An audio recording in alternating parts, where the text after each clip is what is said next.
एक बच्चे की क्वेरी थी कि सर मैं क्लास के बाद सारा पढ़ा हुआ भूल जाता हूं, कोई तरीका बताइए। ये काफी लोगों के साथ समस्या है कि हम पढ़ते हैं और पढ़ा हुआ कुछ समय बाद भूल जाते हैं। ऐसा आपके साथ इसलिए हो रहा है क्योंकि आप जो पढ़ाई कर रहे हैं ये सिर्फ आपको एक बोझ की तरह लग रहा है कि मुझे पढ़ना है तभी मेरा सिलेक्शन होगा। रुचिपूर्वक नहीं पढ़ रहे हैं। आपका माइंड उन चीजों को तुरंत इरेज कर देता है, डिलीट कर देता है जो आपके लिए एक बोझ लगती हैं, जो आपको लगता है कि ये मेरे लिए इतनी व्यवहारिक या प्रैक्टिकल या इंपॉर्टेंट नहीं है। आपने बाइक चलाना सीखा, कार चलाना सीखा, स्कूटी चलाना सीखा, आपको हमेशा याद रहता, कहां भूल जाते हो आप इसे। आप 2 3 4 साल पहले किसी पिकनिक स्पॉट पर गए होंगे, एक एक दिन याद रहता है कि पहला दिन हमने इस शहर में गुजारा, दूसरा दिन हम यहां पहाड़ों पे गए, तीसरा दिन हम वहां गए, आपने क्या क्या कैंपिंग की, ट्रैकिंग की, राफ्टिंग की, आपको सब याद रहता है। यानी लाइफ के इंजॉयबल मोमेंट्स, या आपने कोई मूवी देखी, वो मूवी आपको हमेशा याद रहती है। कोई भी फिल्म आप देखते हैं तो जब आप उसे दोबारा देखते हैं तो आपके साथ जो दोस्त बैठा होता है उसको पहले ही बता देते हैं कि अब ये होने वाला है, अब ये होने वाला है, क्योंकि मैंने ये मूवी देख ली। क्या वो मूवी आपके पेपर में आनी है? क्या वो लाइफ के एंजॉयबल मोमेंट है वो आपके पेपर में आने हैं? तो फिर ऐसी समस्या क्या है कि जो चीजों को हम पढ़ रहे हैं वो भूल जाते हैं। हाँ, ये बात फैक्ट है कि संख्याओं को माइंड ज्यादा दिनों तक याद नहीं रखता। अगर आप उसे व्यवहार में लाना छोड़ देंगे तो संख्याओं को वो धीरे धीरे क्या कर रहे हैं, भूल जाएगा। जैसे पहाड़े भूल जाते हैं, आप स्क्वायर भूल जाते हैं, क्यूब भूल जाते हैं।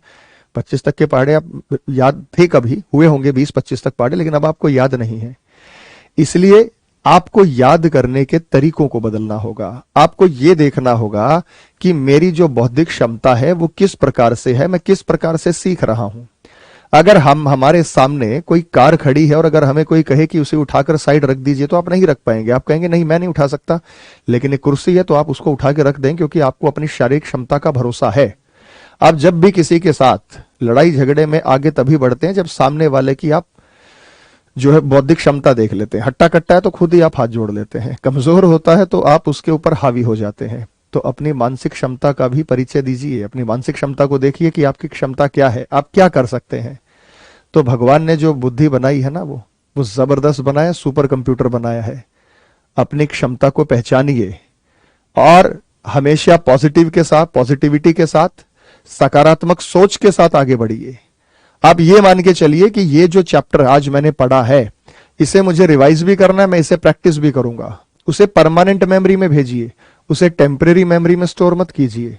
यानी ये चीज ये मान के चलिए कि ये जो आज आपने पढ़ा है ये एग्जाम में आएगा, ये बहुत इंपॉर्टेंट है, उसे इंपॉर्टेंस दीजिए, उसे महत्व दीजिए। नहीं तो कड़वी सच्चाई ये है कि हमारी शिक्षण पद्धति में ऐसे बदलाव आ गए हैं कि बच्चों को केवल ये कहा जाता है कि आप 90+ स्कोर कर लो। 10वीं में 12वीं में ऐसे ऐसे मोटिवेशन दी जाती है कि बस 90+ लाने, 90+ लाने, बाद में चाहे भूल जाओ।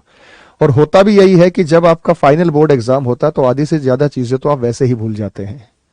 तो इसलिए एग्जाम क्लियर करने के लिए मत पढ़िए, एंजॉय कीजिए उस चीज को, मजा उठाइए उस चीज का, जैसे मूवी एंजॉय करते हैं।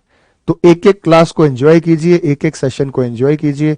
वो आप कभी नहीं भूलेंगे, वो आपको याद ही रहेगा। हाँ, practice makes a man perfect, करत करत अभ्यास के जड़मती हो तो सुजान, रसरी आवत जात के सिल पर परत निशान। तो ये चीज आपने बचपन में पढ़ी भी थी, सुना भी होगा। तो जब एक रस्सी से पत्थर पर निशान पड़ सकता है तो जड़ बुद्धि भी सुजान हो सकता है, बुद्धिमान हो सकता है। इसलिए प्रैक्टिस करते रहिए, मेहनत करते रहिए, कैरेविल की पूरी टीम पर भरोसा रखिए। पूरी टीम आपको बहुत बेहतरीन तरीके से कंटेंट आपको डिलीवर कर रही है।